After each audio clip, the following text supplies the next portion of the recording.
Yes, you can. Yes, you absolutely can. These are my 4 traits. What can I say? I'm a Gemini. This is probably one of my favorite reads of the past year. Sexy Scottish men, also wolves. Oh my god, yes.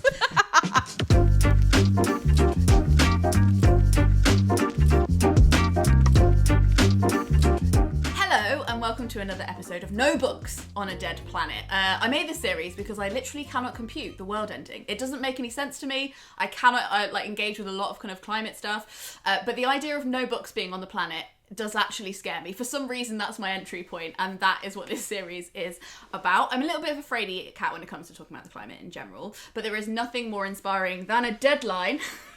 So I am dragging wonderful people onto the channel with me to read books about the climate crisis, and maybe kind of like, I find sometimes it's really hard to start conversations about the climate because I haven't heard that many of them. Like, I don't even have the words for it. So this is a series where we're going to have chill, funny, hopefully, chats about semi-serious topics, read a really good book, and hopefully make a friend. And today, my friend in question is Maddie. Hi, Maddie. Hello. I'm so happy to be here. This is just my way of making you be my friend. So that's what this is. This is actually Absolutely. just a whole facade. A whole facade. Thank you so much for being on the channel. For people who don't know your channel already, where have you been? How embarrassing for you.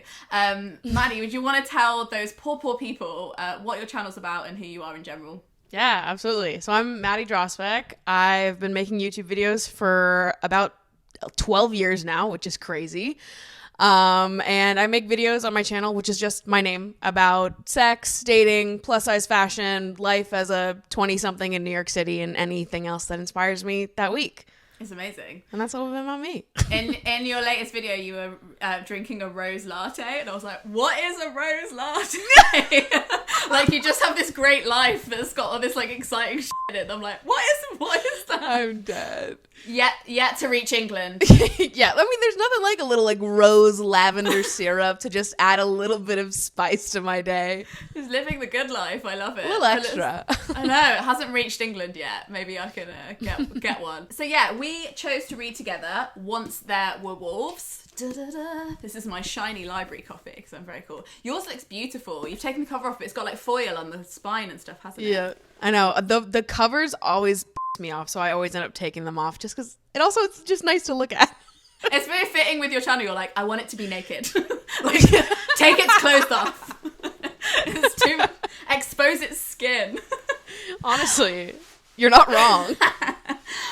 So when I was like chatting to you about what book we should read together, I feel like I sold this book to you being like, sexy Scottish men, also wolves, like a little bit of that. So I do you know what? Actually, when I was reading this back, I was like, I feel like I've misled Maddie a little bit because I am obviously just a horny reader, and there is sex in it, but I feel like there was more sex in it than so obviously I as the reader was creating some of the sex scenes myself. Because there is, but they're not as like explicit, and I'm like, wow, I guess I just imagined all of that with my brain. Good. But when you were looking through the list of books we could chat about, what made you think that one? Yeah, I mean, I had never heard of this book before. Okay. But I have been on like such a romance novel kick. And I definitely want to branch out of that because it's been all I've been reading. Mm-hmm. And it seemed like this would maybe be a good bridge that gives me like a little bit of romance, a little bit of what I've been loving about those novels, but also throwing me into a completely new genre. I feel like I took like a lot of time off reading. So I feel like the last year has really been like the first year in a while that reading has been like a real regular part of my like day to day.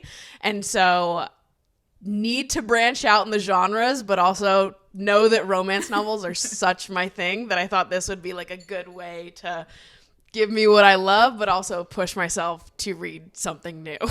A little bit of both. I always think there's an injustice with romance novels. I'm like, it could also be about something else at the same time. Do you know what I mean? Like, why does it only have to be romance or like something serious? And also Exactly. like, I've been reading a lot of literary fiction, and I'm like, does everybody have to die? Is that how every book has to end? Like, is that really is this my hobby? Yeah, Do I just want to watch absolutely. people in pain? So like, I support the romance thing, and I probably need to read a little bit, a few more romance novels and a few less like serious boring books, so I can identify with that. Kind of looking at the cover and stuff, was it kind of what you expected once you'd read it? For me, I kind of looked at it and I just genuinely thought this was just a thriller book. The reason I got it, actually, like I've actually given away my other copy. I'll find it again. I've lent it to somebody nice. I just don't remember who. So I had to get this copy out of the library. But my original copy was from Book of the Month. I did a sponsorship with them, and I wanted to read some of the books that they sent me. So I just picked it up and I genuinely just thought it was going to be a bit of a thriller. Like, I didn't really think about the eco aspect of it at all, and it really surprised me. Like, it was definitely still a thriller. There's definitely some murders and you don't know who's been killed, which is very stressful, but it was actually a lot more, and for me, like, it really surprised me because there was like a real deeper kind of discussion around like domestic violence and like violence against women, which I was like, brave to go there. You only had like 250 pages and you really went there, like, with everything.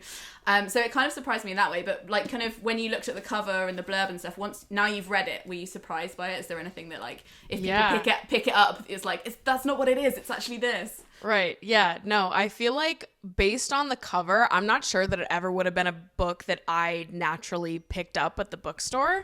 I feel like I don't know. I don't even think I've ever read like a thriller type book before, which is weird because I do love like thriller and these types of movies. So you think that it would translate to the books I read as well. But yeah, I'm not sure that I ever would have picked up this type of book. I think I would have assumed that the writing would have been not in the style that I enjoy, but I was pleasantly surprised that it was kind of a like very poetically written novel.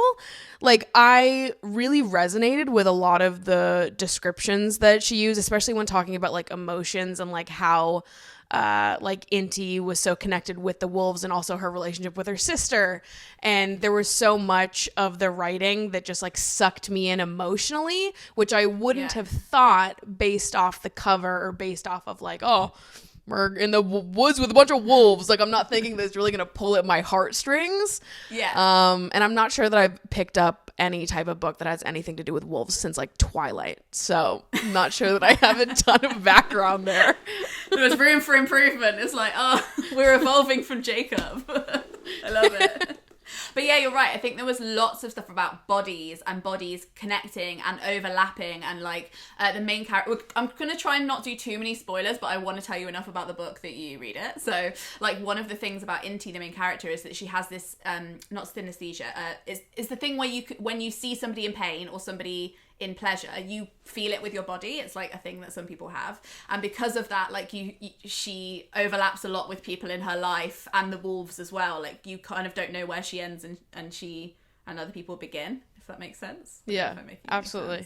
But yeah, it's a bit of an kind of surprising one, I think, as well. Like, so one of the concepts is like why she's an Aussie in Scotland, and her job is to rewild wolves into Scotland, which isn't something that's actually happened yet, but it's something that people are campaigning for, which is quite interesting. But it's in an alternative like reality where this is actually happening, and she's coming up against all these kind of different people who are against it, and this idea of like apex predators. So the reason we actually need wolves is like, it's quite vital to our ecosystem, and they like, I don't know, I just didn't know a lot of it. I'm sure that I've heard it somewhere before, but like, it didn't occur to me that, one, we don't have wolves in the UK. Do you have wolves? You have wolves in the US, right? Surely. I've never seen one. You're like, I've never left New York. I don't know. What is that? Allegedly, there are wolves in the US, but in the UK, we shot them like 200 years ago. We artificially made them extinct. So it's kind of about like why we're scared of wolves, and the idea of like Little Red Riding Hood being scared of wolves. Like, we're always told to be scared of the wolf at the door, when actually they move other grazing things on. I don't know how to explain it properly. Basically, deers eat a lot of grass and it's not good for the environment. They need to keep them moving, otherwise the ecosystem fucks up. This is why I need experts. I have no idea what's going on, but we need them. In summary. I mean, same. I didn't know any of this before reading this book either, so like, yeah. But then I think that's like, what's refreshing is like, I always like, I think a lot of environmental things are to do, like, we're told to change our behaviour, and actually there's loads of solutions that aren't really to do with us at all, but would be great if we supported them, I guess. But like, I don't personally know any wolves that I could network and like sort that out. So it's like, good as like a citizen, just like know that that's going on and be able to like understand it a little bit more. So I was wondering, I kind of set us our cool little book club tasks. If there's like a quote or a moment that stood out to you, that was really like when you're maybe like in a year's time you'll look back at the book and be like, oh, remember that scene? Like what was that for you? There was actually several. I am so bad about like marking up books. I hate doing it. So I was just taking pictures of every page that I like, oh, this hits, like there's something here. And so I'm like going through my fucking phone, like just scrolling through all of these screenshots of the book. I'm like, I have no idea what you were meaning when you took this photo. But there were so many points where I was like, oh, this is hitting. This is sitting inside me well. And one of the ones that I pulled out was, it was at a portion of the book where there was a conflict that happened between Indy and her coworker Nils. And they were sort of apologizing for a spat that had happened. And Indy says, I don't know. I just can't reconcile our role in all of this. And I've started questioning it more and more. How much action is too much and when is it not enough? And that was a question that I particularly loved because I felt like it was, I mean, number one, it was so human, but I thought it was like particularly human, especially coming from Inti, who is supposed to be like this super intelligent, like go-to person when it comes to the wolves and how these efforts to heal the dying landscape in Scotland are going to actually go through. And so I really love that we got this moment where even she was like, I don't know, I'm trying to do the right thing, but I don't always know exactly what that looks like, or like, where are we doing too much? Where is it not enough? And yeah, I just think that's a very true sentiment that so deeply connects to how most of us feel about our own roles within the climate crisis and how to contribute. Yeah, totally. And I think it's kind of also just like, a lot of the emotions we have about the climate are like emotions we have in other parts of our lives, because like her sister is in an abusive relationship and Inti is quite inactive in stopping that from happening, and she's constantly like walking that line in her personal life, which is like, if, like, you know, like somebody that's close to you is in an abusive relationship, do you act, do you not act, like how do you tip that ecosystem like accidentally? So it's weird because it's kind of like it's a problem that we have in lots of parts in our lives, not just with the climate. So I liked that overlap where she was kind of like, in all parts of life, I don't know what I'm doing. Yeah. Just like relatable content.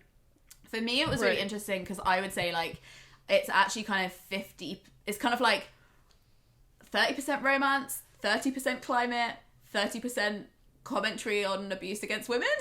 I don't know. Would you say that's like percentage-wise? Yeah, absolutely. And then we're missing. That's pretty accurate. What's it? The 10% is like, I don't know, hot Scottish man.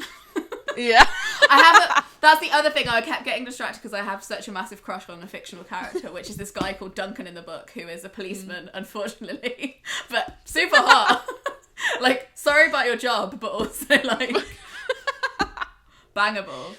The stuff around like abuse against women and this kind of like, I don't want to give away too much, but their mum is a lawyer, and her literal whole job is to protect, to basically try and send men to prison who have prison. I went really like Tweety then. No, send them to prison. Send. I don't know why this is. Anyway, I've had a lot of sugar today. Sending men to prison who have abused their wives, and she prepares the twins like the whole way through her life, being like, this is how to spot an abusive relationship. This is what you should do. Like, this is what a feminist is.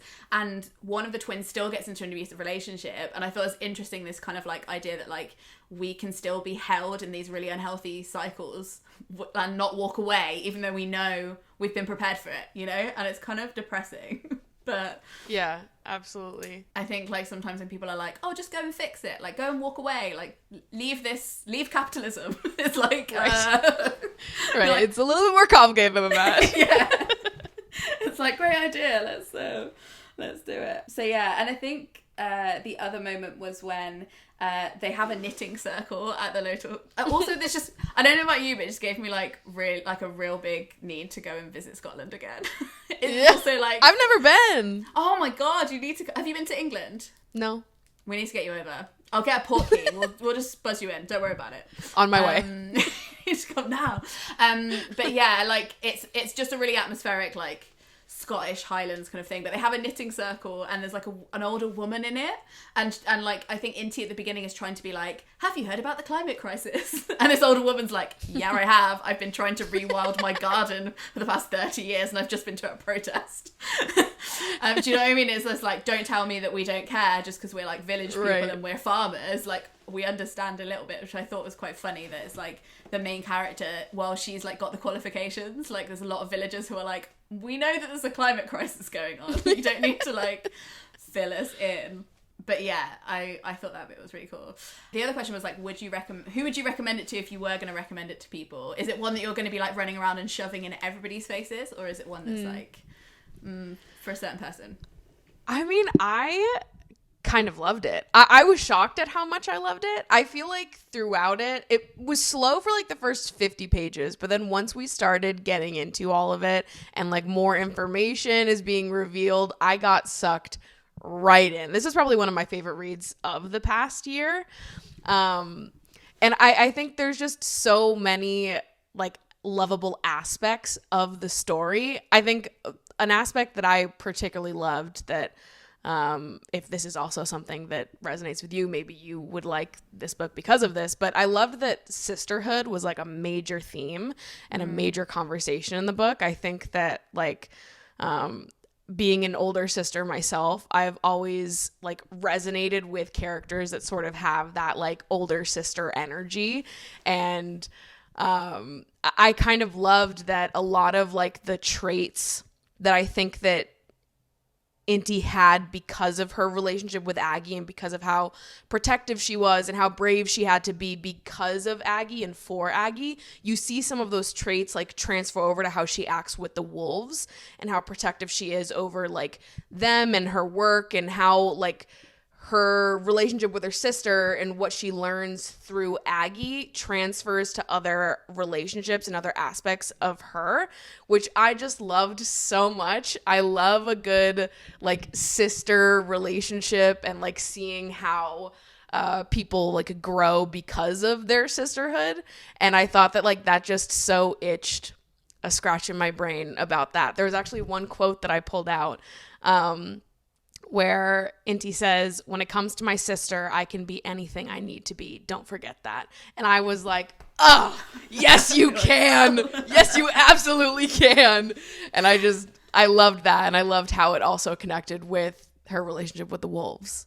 Yeah, so I hadn't really thought about that actually, but yeah, you're right, because she's like, she kind of switches from being the protected one to being the protector. It's like this weird. Yeah, because I don't have any sisters, and that's like something I'm always like, when I was growing up, I like read loads of books about twin sisters, and it was like a thing that I wanted. But I have an incredibly effeminate brother, so it's fine. But like, Sauce Andrew.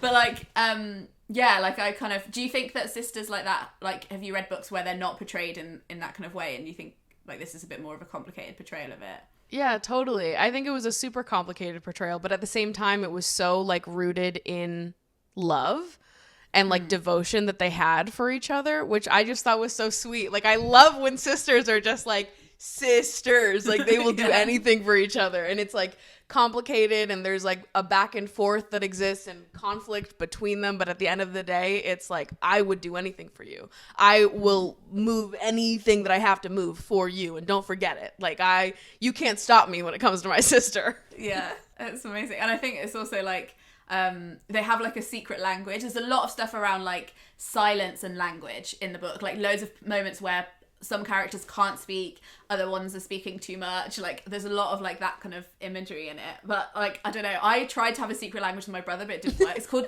do you want to hear? It's called Twinglish. Do you want to hear it? Oh my god, yes. It's very easy to learn. Twatto, twatty, twawatoo, a twatty twit.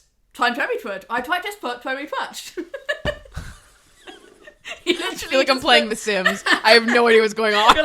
You just put TW in front of any word. Everything. And we thought nobody could. We were like, we're geniuses. We need to make a dictionary.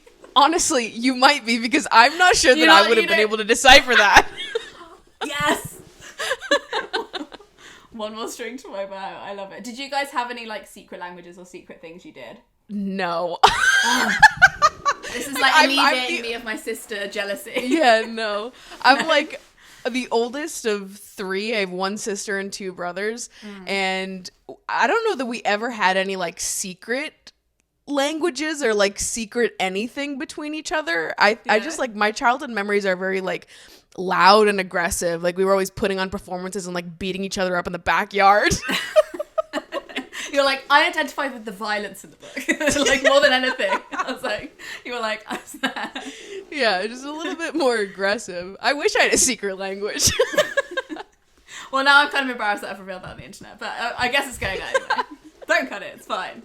I have no shame. I think I'd also like recommend this for like, anybody in a reading rut, because I feel like I've read it twice now, and like I forgot how pacey it was, and how like from the beginning I more cared about basically one of the premises. I don't think this is a spoiler, I don't know if you think it is, but like one of the premises that when she gets there and she's trying to persuade all the villagers to accept the fact that they're going to rewild the wolves, somebody is killed in quite a brutal way that looks like it might have been a wolf, but they're not sure, and she also suspects a lot of other people, and people suspect her, and it's this whole like there is just like a murder thread that's going through it. So if you just really like murder, I mean really fictional murder, not real, not if you're a recreational murderer, then I would say this book's if you really like murder, then maybe put down the book entirely. Yeah. Maybe we need to get you involved in other things. Yeah. Maybe join a knitting circle. But yeah, like I felt like it was just like a real good, because like you're saying, it's really beautifully written, but it's not long sentences and they're not complicated sentences. So it's like it does kind of suck you in, and if you are you just driven by a good old whodunit, there's that in there as well somehow. It's such a small book, but it's got like so many aspects to it. Totally. And I think that's kind of why it's good for anybody, because there is like really aspects of everything. You've got the murder mystery aspect, you've got the sisterhood, you've got a little bit of romance, a little bit of sex, a little bit of the climate crisis. We've got really so many aspects coming in here. Yeah, and I think that's what I really struggle to like recommend stuff to people that's like has some climate stuff in it, because I feel like I don't want to push it on people, and I also know that it's just part of life. Like it's one of the things that'd be weird not to mention. So I like this because I'm like, I can give you sex, I can give you romance, I can give you murder, but also a spoonful of that. So yeah, I think it's like a cool one to recommend to people as well. And I don't know, it also like I've got a thing at the moment, like because I've moved out of London, like, and I've lived in the capital city for like 10 years, and now I've moved out, and I'm like, am I a country girl? And I kind of like, you know, I almost don't feel like, it's kind of nice because I feel like during the pandemic people really romanticize the country, and like I don't know if you noticed that as well, as like the whole like cottagecore thing, and like people wanting to be out. And I really like the city, like I really miss London. And I'm sure if it was New York, like I'd fucking love New York, right? Do you know what I mean? I'm like, oh, trees are cool, but also theatre shows. So I feel like I like this book as well because it's like it shows the reality of being in the wild, and like if you're going to live in the wild, like there is a chance that a wolf will be there. Like you can't just like sanitize the wild. It's not just like pretty dresses and like daisies. It's like brutal murders and I don't know. It's like a bit more rough and ready. Which definitely I really liked. Did you kind of come away with anything that you think, like, because of the book, like any like, are you interested in rewilding or anything, or like is there anything you'll come away with like thinking about after reading it? Yeah, definitely. I think that like the main sort of takeaway was actually the question that I brought up earlier, which I think is like a great reflection point to sort of weave into our day-to-day, is just like reflecting on how much action is too much and when is it not enough. And obviously that's not something that really has like a straight away answer. It's more something that you check in with yourself constantly and make sure that like your actions are aligning with your morals, and if you can do more, that you are doing more. And then also offering yourself compassion. And if, you know, you don't know everything and you do like maybe you aren't doing as much as you can do, like offering yourself compassion in being imperfect, in incorporating more efforts related to the climate crisis into your life. Yeah, that's such a good... I didn't actually think about that, because that's a lot of stuff you talk about your channel is like self-forgiveness and like being like, you're doing your best, like, and that kind of... And I guess it also is like, it's like a crisis of confidence. Like, I often feel like that. Totally. Where I'm like, who am I to make a series about the climate crisis? Like, what is it? Yeah. Is it my business? Like, people study this. This is somebody's job. Like, why am I... Totally. Poking my nose in? Absolutely. And I think a lot of people feel like hesitant to speak up or contribute because they don't know how meaningful their contributions are, or they think, you know, other people know more, so I'll just let them speak. Like, I don't know what I'm talking about. It's overwhelming. Like, there's a lot of information out there, and a lot of people don't really know how to meaningfully contribute, especially when so much of the climate crisis feels so overwhelmingly out of your control, and there's so many other factors that you're watching happen that you're like, oh my god, wow, this is so much. And so I get that it's like a pretty overwhelming topic for a lot of people, but I think that like any contribution, even like a little bit, that's something. And I think that like the just offering yourself compassion and patience and you know, just celebrating any little thing that you can contribute rather than expecting yourself to be like the person who knows it all and does it all the time. Yeah, you're right. Like, kind of relating to that is this, like, idea that Inti, I noticed, is like, she goes to this village because she's trying to reintroduce wolves to the wild, and she understands the climate crisis, but she's also not tackling every issue at the same time. Right. She's just like, I'm here for the wolves. That's my expertise. That's my task. That's what I'm doing. She doesn't go around like preach about veganism, and she's not constantly bringing up the climate crisis with villagers. She's like, this is my lane. This is what I can do. I'm just trying to keep my sister alive and keep the wolves alive. And that's it. And that's it. And I think that you're right. It's like knowing your limitations can sometimes be your strength, because you're like, this is as much as I can give. Boundaries, I guess. You just got to give boundaries. Yeah. She's like, maybe don't hurt anyone I care about and leave me to do my job. And you know what? That was actually another reason why I was like, oh, I think that a lot of people would like the book, because I think Inti is like such like a strong female main character, and I think she's really good at setting her boundaries and being like, this is where the line is. Don't try to cross it. And I love reading books where the main character is as badass as she is. Yeah, and she doesn't start off badass. She's not like somebody who's like, I'm just naturally like this, you know? Yeah. Definitely. She's got like layers to her, like, because she has moments in these flashbacks and stories where she is like, you know, more timid and more shy, and her sister's really the one who takes the lead in a lot of their social dynamics. But then you see her in these other situations where she's standing up to some of the men in the town, and I loved it. I loved how like dynamic she was as a main character. Yeah, she's definitely like self-made. It's not just like this thing where she's like, these are my 4 traits. What can I say? I'm a Gemini. Sometimes, you know, which I think is sometimes a problem with books. Anyway, another thing I wanted to chat to you about, because you are the queen of opening up, especially online, and like I really admire you for that. I love all the kind of conversations you have online, how open you are. I was wondering, like, just in general, do you have any tips for people having awkward conversations? And do you think there's like a crossover between like having awkward conversations with people in your life about sex and having awkward conversations with people in your life about the climate crisis? Are those things that like, can we use the same tools? Is that a thing? I definitely think so. It sounds weird, but I like think that there's a connection here, genuinely. I think we're onto something. I really, I feel like I find that other people feel more comfortable around you when you are vulnerable with them first. I think so many people, all of us, not even so many, all of us have like a little voice inside our heads that's always trying to make sure that we say the right thing, and that like we don't overexpose ourselves, make ourselves too vulnerable, let other people know that we don't know what the fuck we're doing. It's embarrassing to like put yourself in that kind of position. And I feel like something that I've learned just from making a ton of content about taboo subjects, and also just being someone who likes talking about stuff like that in my day-to-day, is just that when you put yourself out there first, when you are vulnerable with people and you say, hey, I don't really have the answer to this, but here's something I've been thinking about. Here's something I've been reflecting on. Like, what do you think? And you sort of make yourself vulnerable and say, I don't have all the answers, but I've been thinking about it. What do you think too?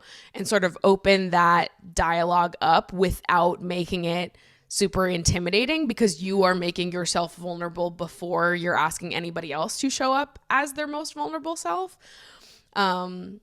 And I think that's really effective in getting people to open up and feel comfortable talking with you and sharing even like a little bit of honesty and vulnerability. I think that like most people want to have tough conversations, but they're afraid of being embarrassed or not knowing enough or not having enough to contribute.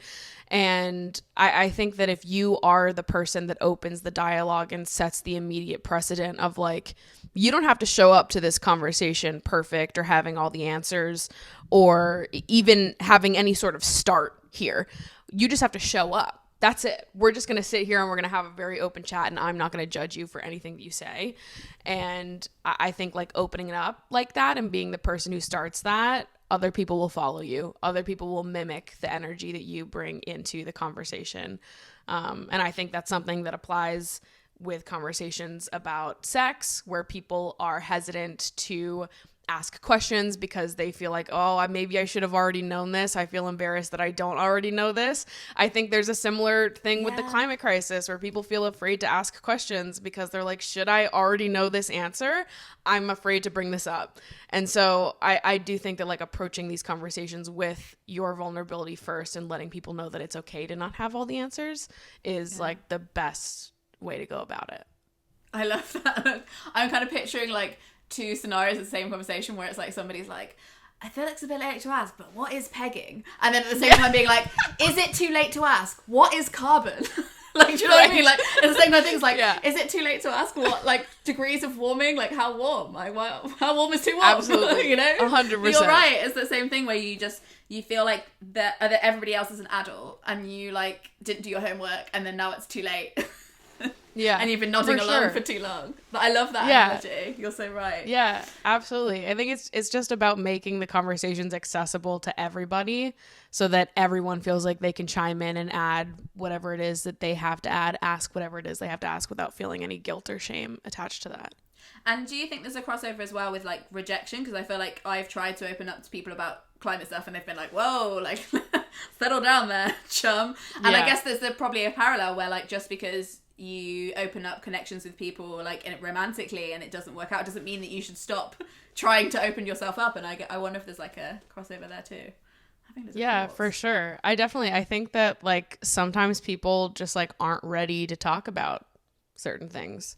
They're like it feels overwhelming and emotional and they don't know how to contribute, so they just sort of shut down. That's their reaction instead of being open to a dialogue. And I think that exists in conversations about sex as well, and that's okay.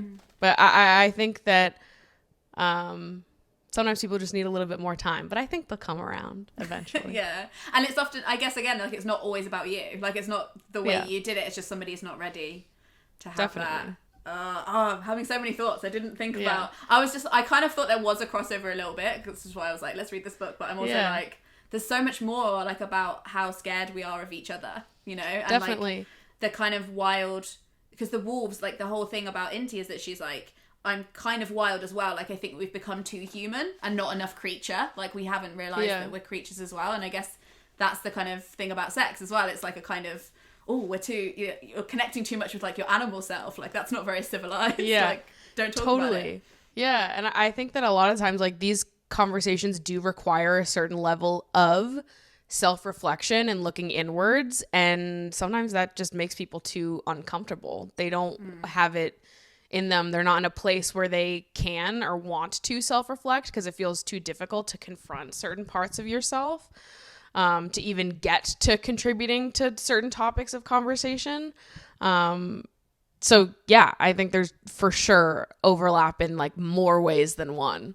Yeah, totally. I kind of, when people are like, oh, what, you know, I've just graduated uni, like, what should I do? I'm scared about the climate crisis. I'm like, train to be a therapist. We're going to need those. Like, I'm like, forget the scientists. We need the therapists. Like, fuck me. Right. There's like a very heavy emotional aspect going on here. Yeah, and again, it's like the thing of like, yeah, we kind of know what we should do, but we can't. Let's talk about that. Like, Yeah. why? For sure. Abusive relationship with our economy. Yeah. And it's 100%. Like, oh my god. Well, this conversation has been even more enlightening than I thought it was going to be. I'm having like a bit of a little internal revolution going on, but save it for another time. Thank you so much for reading this book with me. I am really excited and have a massive friend crush on you. So now It's so mutual. it has to happen. It has to happen. Listen, you came ready today, fully matching. I know. Me. There's like a visual connection happening right now. I'm cosplaying as Maddie because that's the kind of hardcore. Go hard or go home, I say. Thank you so much for watching this episode of No Books on a Dead Planet. If you would like to watch Maddie's channel, this is exactly where I think you should go next. That's why I'm directing you. It's right here. Do it now. That's end of conversation. There wasn't a question. I'm not asking for your consent. Just do it. There are more episodes in this series up here if you'd like to watch those. Next time, we are going to be reading The Parable of the Sower with Jack Edwards. I know. It's going to be really fun. I hope that you join in if you do want to read it. If you don't, you're allowed to come to the book club anyway and just pretend you've read it. That's what we're here for. Thank you so much for watching. Thank you, Maddie, for being here. And let's train as therapists, I guess. That's my takeaway. In. Do it. Done.